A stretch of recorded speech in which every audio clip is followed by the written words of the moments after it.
been a couple weeks since we've been back. Yes. How's the chair feel? Just the same? I have to Even break it better? in, Oh, but my butt imprints are still here. nice. Sit right into it. How do they know that's Kevin's chair? Yep. Stains are still there too, unfortunately.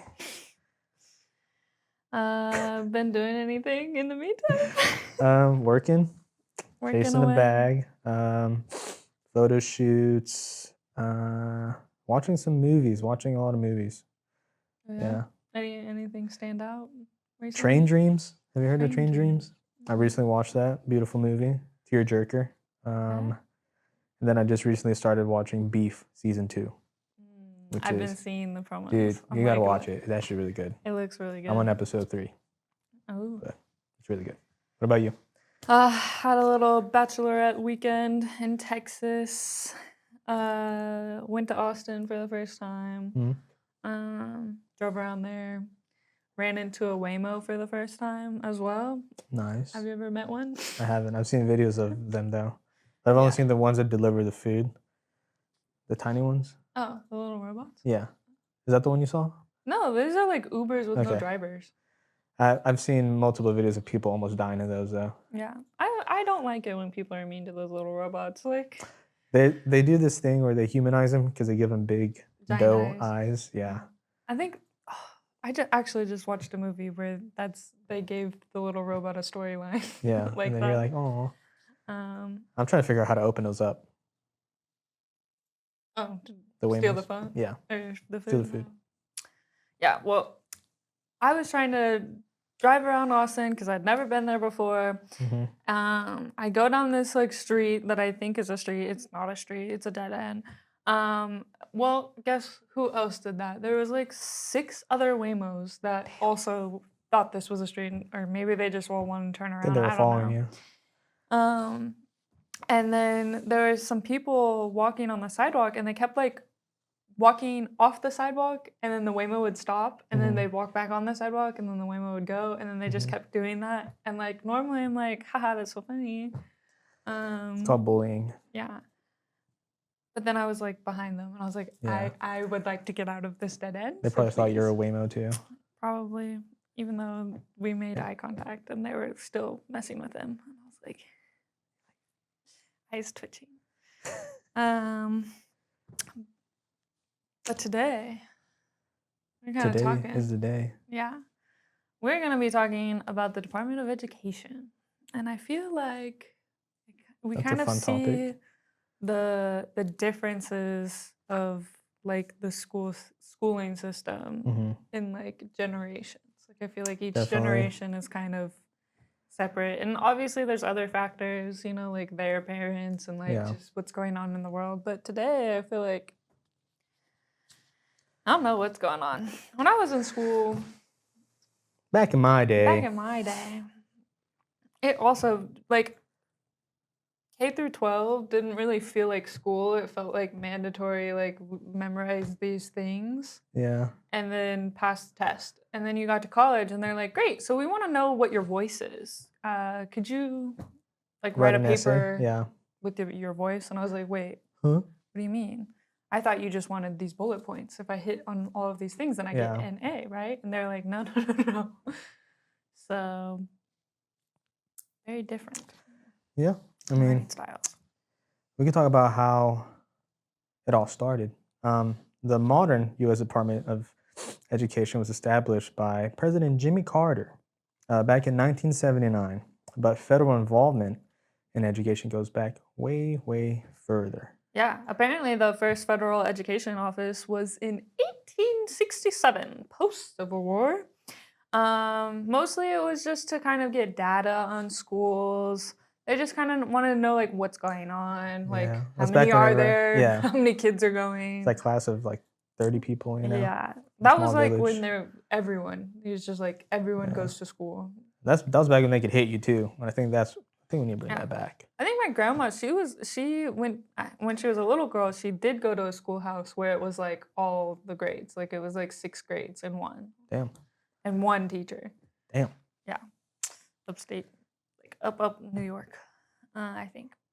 But around the 1950s and 70s, the federal like handle on the education department kind of got a little bit More involved. more involved.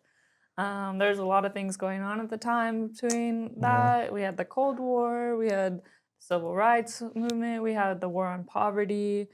Also, just so many things happened. We had the Beatles. Oh, true. But this was more, instead of it kind of transitioned out of just getting like data on the schools. It was more of like, how can we fund these areas that are not getting the resources that other areas are. So it was aimed at that and minority and disabled students. So then they started being like, hey, let's actually make sure that everyone can be educated. Yeah. Because isn't that kind of like a basic right in America? Like everyone's very much on like the land of opportunity. True. Is what we're supposed to be based off of. Right. So I mean, why was it created or why was the full department created in 1979? I was going to say what was Jimmy doing? 1779. What was Jimmy doing? Yeah. But I mean, the main reason was to kind of consolidate scattered education programs across the government, also to elevate education to cabinet level priority. Is that to me? I guess there's like a standard that we wanted our people to be at, and improve coordination and accountability. I think that might be the most important one. Yeah.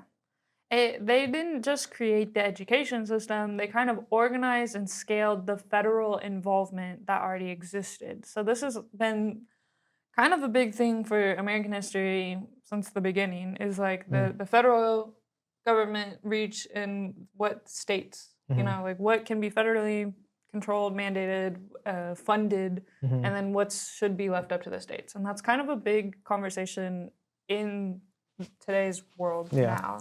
Like a lot of states want to control what is being taught in their schools, and it makes me want to scream because these people are like.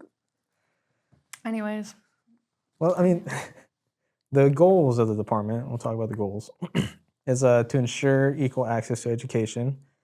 Sounds good. That's important. Support, not replace, state and local schools. That's kind of what you're talking about. Improve education quality through research, increase accountability and efficiency, and expand public and paternal involvement. I don't know how much I agree about that. The public and paternal? Yeah. I don't know.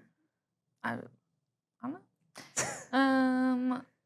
Everything else sounds really good, though. Yeah. I mean, like the goals, yeah. I think they should have accountability. They should be efficient. We should know kind of like they should be learning things at higher quality. We shouldn't just be giving them muck to learn and be like, great, thanks for this mud pie. Bye. At the time, it was a little bit less about control and more about civil rights enforcement, funding distributions, and standard setting and data.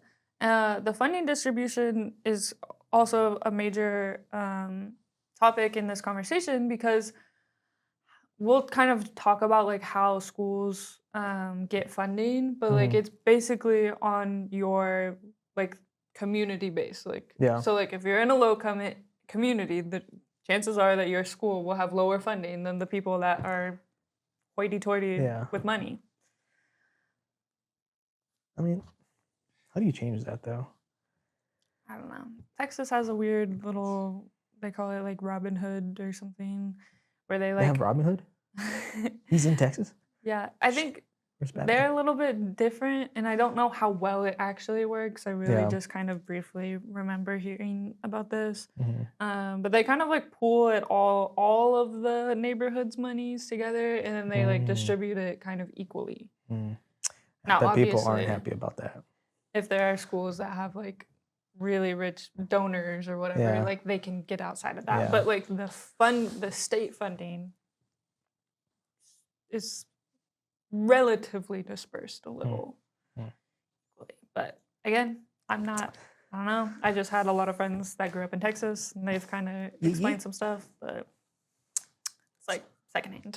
Yeah. Secondhand information. So let's talk about what the department actually does. What it does is it distributes federal funding, like Title I, Pell Grants, and such, enforces civil rights laws in schools, collects data and sets board policy guidance, and oversees student loan programs. Student loans is a big thing. Yeah. Um, And the Pell Grants and Title I also, like, those are really, like, they do help a lot of yeah, people. But I don't know. Anytime you have like a large system, I feel like there's, things get lost. yeah. What the department does not do, it does not set curriculum. It does not run schools. It does not hire teachers. Education in the US is still mostly controlled at the state level. It is not federal. Federal is just kind of really money and then making sure that like you're Schools not get like, it. yeah, you're not, you're providing everyone with the Yeah. platform to learn. Yeah, Um, I see. yeah. I can see why the school board meetings get a little heated now. I've been seeing a lot of those online. Oh yeah. Yeah. It's insane because there are some states that are really want to have their hand in like what's going on, like the state It's as a crazy. whole. And I'm like, if every state decides what is being learned in their state, then isn't that gonna divide everyone that's like learning, you know, like Yeah. I don't know. I mean, we kind of talked about propaganda in high school just very briefly, and when I got to college, it was more like, oh shit. You're like, ooh. Oh, no, that's like big time. Yeah. Like, I don't know. I just remember when I was in college, I got pissed off because like half the stuff that I had learned in like high school and middle school was Didn't an matter. absolute lie Yeah. to make who feel better. Like it's the facts, right? So Yeah. like I was so confused on like why our history classes were like, oh, so Thanksgiving, the Native, like we are in Oklahoma. We took a semester class about Native American history and we didn't learn shit. Yeah. That pissed me off. Yeah. And also it pissed me off because it was, of course, I had a coach because like, and then they were I was like, gonna yeah, say- I was read gonna the talk about chapter that. or Yeah, yeah. don't. That's what I was Take gonna the quiz say. at I the was gonna back of the say book. what I remember from high school was having coach teachers and then just like nonstop testing, which I was okay at testing, but that's just because I was memorizing stuff. You know, I wasn't Yeah. really like digesting the information or being familiar with it. And especially if it was a topic or a subject I didn't care about, like I would just memorize it and just like Oh, yeah. fill out my Scantron and like I mean, pass. I remember I took like ACT, SAT prep classes, I don't think I ever did that. and all it was just like strategy to make sure that you filled in like answers. Yeah. Because like you get penalized for not filling in You're an like answer or testing on something. testing, Yeah. which is Like it's kinda better funny. to have a wrong answer than no answer. And like it a was bar. kind of like a game of like, okay, so if you're running low on time in this section, like here's some tips and tricks that you can do to kind of like help fill it out. It was always about gaming the system. Yeah. Huh. Speaking of testing, let's talk about how it became what it is. The origins of standardized testing go back to 1840. Written exams introduced to compare schools, you know, and see who had the, I don't want to say smartest, but I guess I'll say smartest kids. And then the early 1900s, IQ and aptitude testing expanded. And then during World War I, mass testing for military placement started. Yeah. Um, The military placement test, I can't remember, it has a specific name, but like that is also a very interesting thing because it kind of goes Interesting through. test. Yeah. Because like if, I feel like it'd be a lot. because they want to know where you best fit Yeah. in there with them. So they like, I don't know. Did I take an IQ test in school and not remember? I don't think I've ever taken one. I need to do that. There's probably- also probably little very apps now. You can I train don't your trust IQ. those. Today's world, well, I guess not today because this goes back to 1965. A little after Just a World War little. One. I mean, people born in the 60s are still alive today, right? Yeah. Federally, in 1965, federal funding tied to measuring outcomes. Ding, ding, ding. Hmm. Our downfall. What do you mean? You get more money if your test scores are higher? 2001, something we've all heard about, or maybe not, because I guess I heard something today where there's like a kid that's like breaking some music record number things, and he was born in 2007, and he's like 18 now. I was like, Yeah. anyways, so that means anyways. 2001, No Child Left Behind Act testing becomes central to accountability. At the time I've heard about this, now today I kind of understand more about what that actually did to the schooling. What the F? Like, what the heck? And then in 2015, Every Student Succeeds Act scales back some federal pressure. Every Student Succeeds Acts, is this Sounds kind of good. going into the... I mean, it sounds good. We don't want any child to be left behind, right? But what they're not doing is they're not giving kids who need maybe a Extra little help. bit more extra help, or like They're just they like have scooting them on. different learning styles. Exactly. They're like, okay, well, we'll lower what the grades mean. Yeah. A, B, C, D, whatever. So we'll make sure that like what was maybe an F 20 years ago like a is D, now is actually a D. plus. Yeah. Yeah.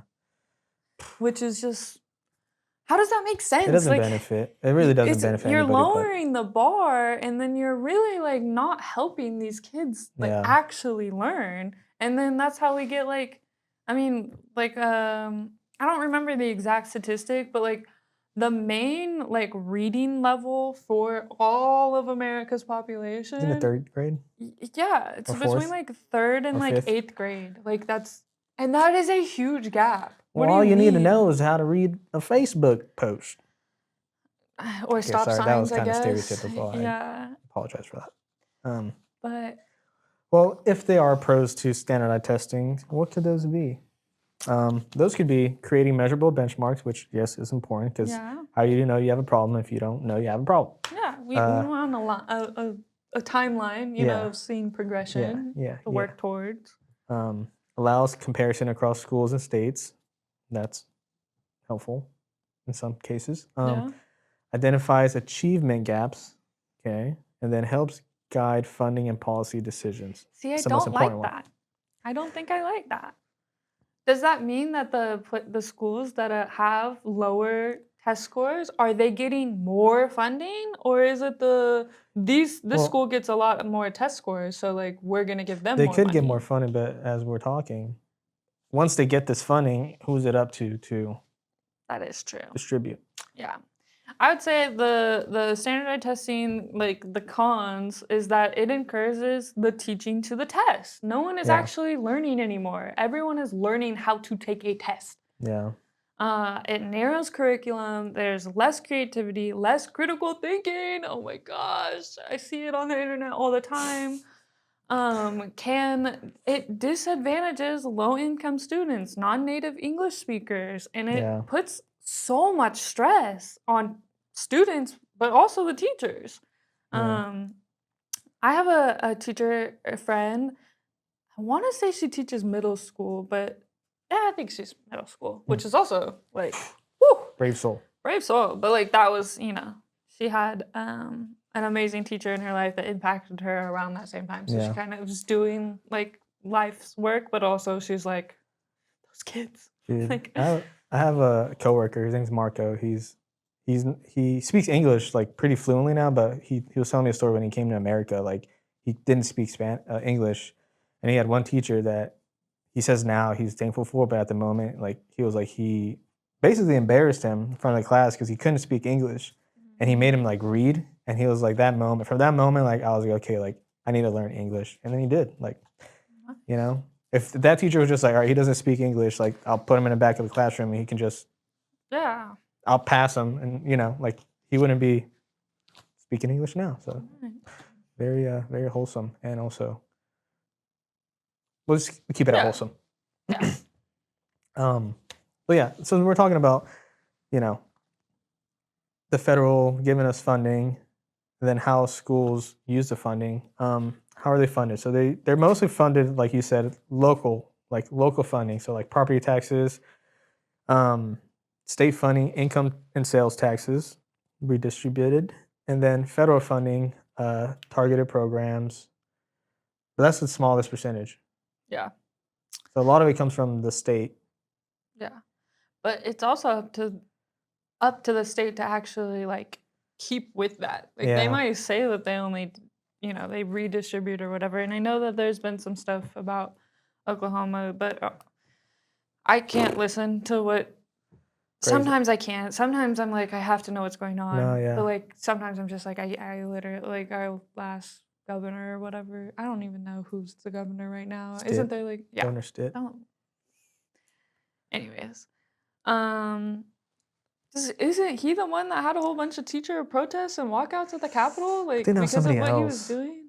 I need don't to know. brush up on my Oklahoma politics. But yeah, I'm kind of like you. Sometimes I don't want to pay attention, but yeah. I think it's getting to the point where we have to Oh my because gosh, I have things like this, Yeah. So federal funding is typically about 8 to 10% of total school funding. So it varies by year, but it's consistently the smallest slice. Everything Mhm. else is property taxes, the state income sales taxes, which again goes into the neighborhoods as well. Like if you're in a more like if you're in a low income area, I feel like you should get more funding, right? Because you don't have the property taxes to back it up. Mhm. But I don't know if that's 100% true. Um, Local taxes go to local schools, state formulas redistribute. Um, I guess the redistributes like their funding, Yeah. the taxes and stuff.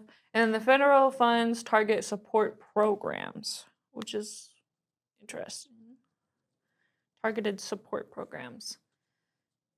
What exactly like support programs are? I guess I probably should have looked into that. But hopefully that is for, like the special ed or like Yeah. the, like needing some extra reading time or for Yeah, well, English it says is the groups that are supposed to benefit are like students in poverty, students with disabilities, college students, student loans and stuff like that. And then just, I would say, low income schools that are needing more programs, like, yeah.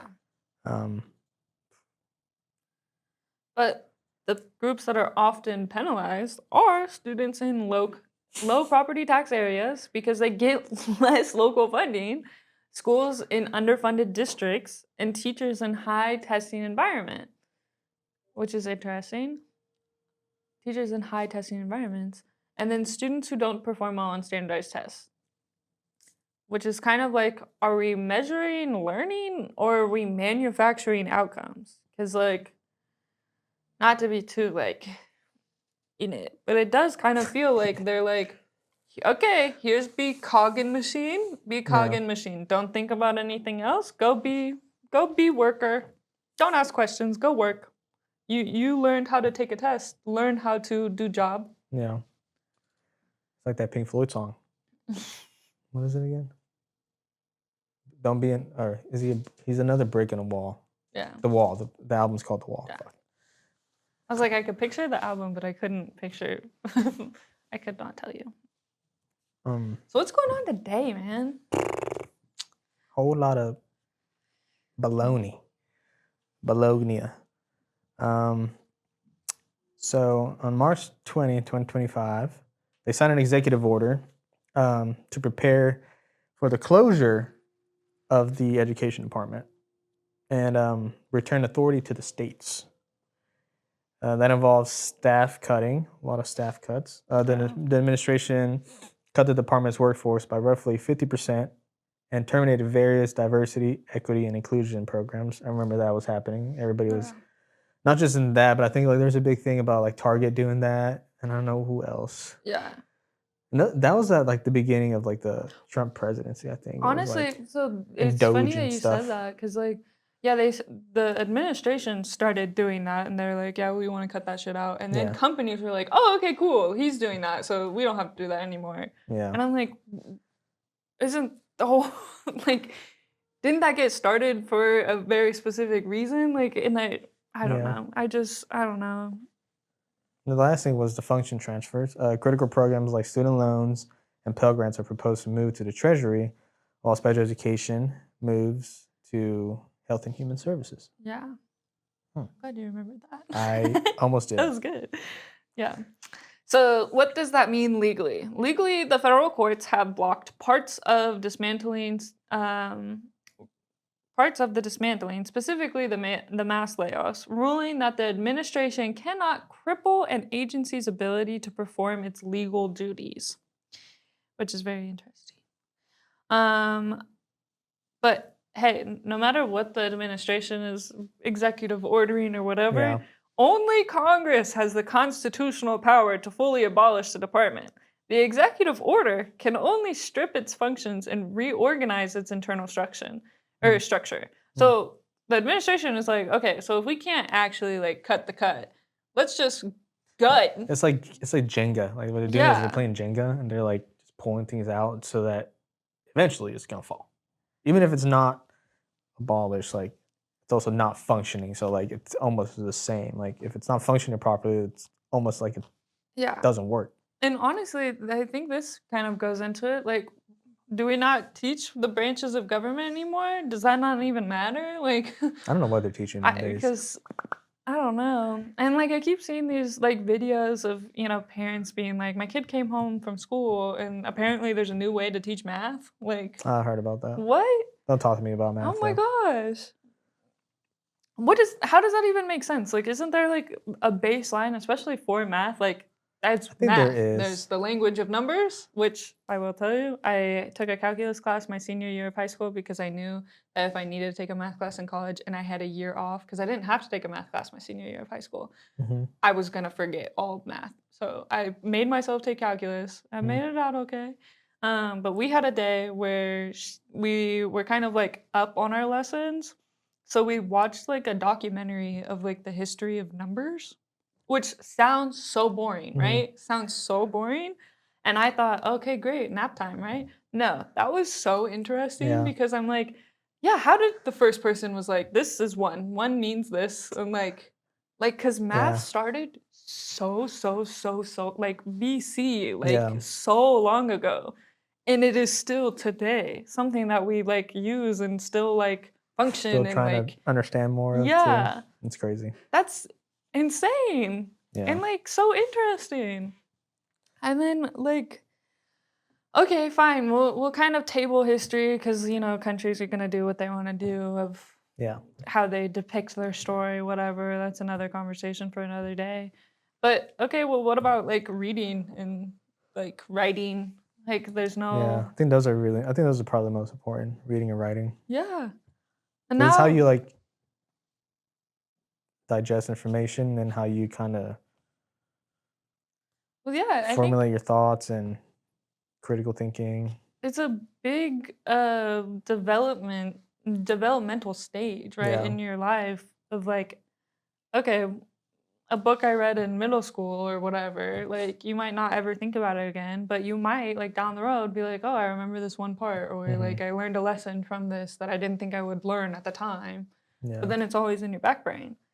And then now they're just like, okay, well, I guess read this book or not, or if it goes to the states, all the states want to freaking ban books because of a curse word or because someone kisses someone, and I'm like, are you kidding me? Like, the other stuff I was reading in middle school was insane. Like, not by the teachers, but just like other stuff, like insane. Your kids are reading insane stuff. You cannot protect your kids from everything. They're gonna find, stories about abuse or stories about drugs or let them be I'm sure there's some like furries.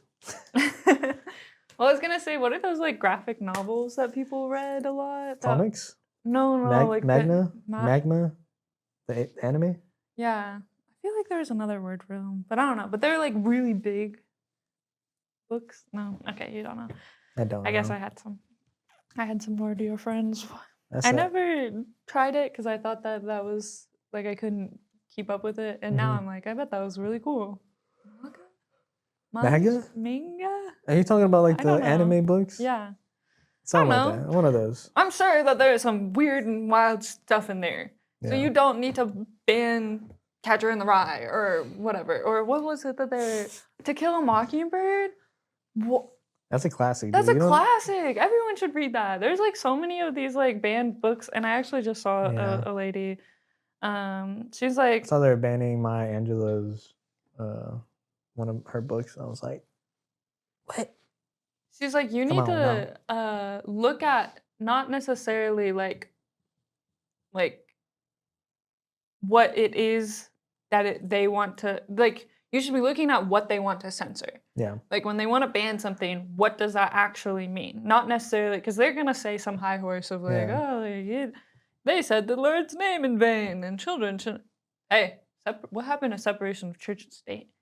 Why are we doing? Why are we doing that? What are we doing here? And I know I say that, and we're in the freaking Bible Belt, and I'm pretty sure we said like the Pledge of Allegiance and had a prayer or like time or whatever. I don't remember that. I do remember the Pledge of Allegiance though, which is also. Yeah, I feel like I could recite it. Maybe. I don't want to right now. Yeah, mad. But I mean, aside from all the terrible experiences of high school, did you have any good teachers? I had a pretty good teacher. His name was Mr. Gardner. He was a English teacher, and we would write papers, and I actually cared about that class. Like I like writing, and he had some pretty good books on the curriculum, or we had some pretty good books back in 2015. I think I was reading Ayn Rand, and I forgot what the book was. It was a book basically about individualism. Like that's the type of things we need to be learning. Like that was a good year. Shout out Mr. Garner. Hope you're still alive. What about you? I guess. Those good teachers, damn. In high school, I did have one. I cannot remember his name, but he was a math teacher, and at the time, like I was really struggling, and like I had a friend that was just struggling, and then it was just kind of like everyone who was struggling could go to his class after school and like get help, and he just like helped them. We did have teachers like that. That's good. I feel like he was actually really good, like because he had people like come visit that were previous students, and they would always like talk about how much like they helped him, and like. That's what it's all about. He was really good. And then I loved my art teacher. I mean, he's the best because he just like he had such like a cool life, and like he didn't mind at all. He was like, you paint whatever you want. You need some help, I'll give you some help. Give you some tips and tricks. And then we also had a mean art teacher. That like a mean art teacher? Yeah. Like we had the cool one who was he like, at least a cool artist? I don't know. I had a friend who took his class, and she's like, he gave me a fucking C. And I'm like, what art class is giving you a C? Like, unless it's like, I don't know. I failed art class, so I understand. Yeah. Well, I don't know. But like my friend, for example, like if her teachers in her life like didn't impact her the way that they did, like she would never be where she is. Yeah. And like she's married, she has a beautiful fur baby named Ragnar. He's so cute. They have a beautiful like house, condo, I don't know. But like it's amazing. Like I'm so happy that like that happened. I think in college I definitely had a professor that I was like without him I I don't think I would have graduated because life gets hard, kids. So in case you don't know. You have to figure out what's important to you, and also it is so important for you to do your own education, your own research. We're living in an age where that's possible. Like as we're doing this episode, I'm thinking like, yes, things are going downhill, but we're also my little sliver of hope and optimism is that these kids are living in the technological age where like if like the other day I was struggling I forgot I was at work and I didn't understand something and I just like looked it up on the internet and watched a YouTube video and I was like, okay, now I get it. Like, it's way more accessible now, which is a good thing. But I mean, there's pros and cons to everything. You just got to make the best situation of like where you're at. Yeah. Never trust the first thing you hear. Especially when it comes to like policy or like history, that type of stuff, you need to go double check who's saying what, Yeah. because no, I won't bring that up, but Do it. I don't know. I'll have I to don't look want it to up. make I'll it too. find it. But there's like a tool or a service where like they sounds a little like conspiratorial. I don't even know Oh, if that's a real word, conspiratorial. I just made it up. okay. Anyways, it kind I of like it. it shows you like you can look up a piece of an article or like a report or whatever, and it shows you who funded that. Mm. So you kind of know like where Ah, you're getting your information from. Because I was gonna send yeah. you a TikTok or Instagram. I'll try to find it again. But it was basically talking about how big tech is about to own a bunch of media companies. Yeah. And don't even get me started about Bill Gates. He's got his hands in a lot of pots that are scary, and you should look that up. But But yeah, back to school. overall, I mean, we just kind of briefly give you kind of a little bit of an outline of Yeah, the structure, and education is important. it is so important. And like, I think the internet being so widely available kind of helps with those things where like maybe you weren't able to like buy textbooks or whatever, but you can Hmm. get, there's lots of free websites that are like scanned copies of textbooks. Yeah, And um, the I also saw archives. something where there's like a specific AI that will like put in your research paper, and Hmm. then it will like chat with you through the resources that you used. So That's it's like you cool. can kind of talk with your research that you've already done. That's pretty cool. So there's lots of things that are innovated now. And then there are lots of things that are supposed to, like, you can get student discounts for programs. There's free things for students. All you have to have is like a student email. Obviously, don't be using your student email for a bunch of stuff, but for educational purposes, I feel like that's totally fine. Because you can get in trouble. So don't put yourself in a situation. Did that happen to you? You're acting like you're No, talking like from personal I knew experience. someone. Oh, They okay. they used their student email for everything, and then Oh, they graduated, and then they oh, closed the email account. So like, oh. Yeah, you got. um, but yeah, and like make sure it's up to you. Like, if you're interested in something, learn more about it, or YouTube University is perfect. I say that all the time because I Yeah, had to put my lawnmower together by myself. And if it wasn't for that man who did a very detailed explanation on on how to YouTube, put it together, yeah. dude. We love you. We love guys like that or Yeah. people like that. Yeah. Um, I will say, I feel like this whole podcast, the whole aim is to help you guys navigate in a world that's constantly changing. And time again, you're going to realize that you're usually at the bottom of the priority list for a lot of these systems and companies and corporations. Like you're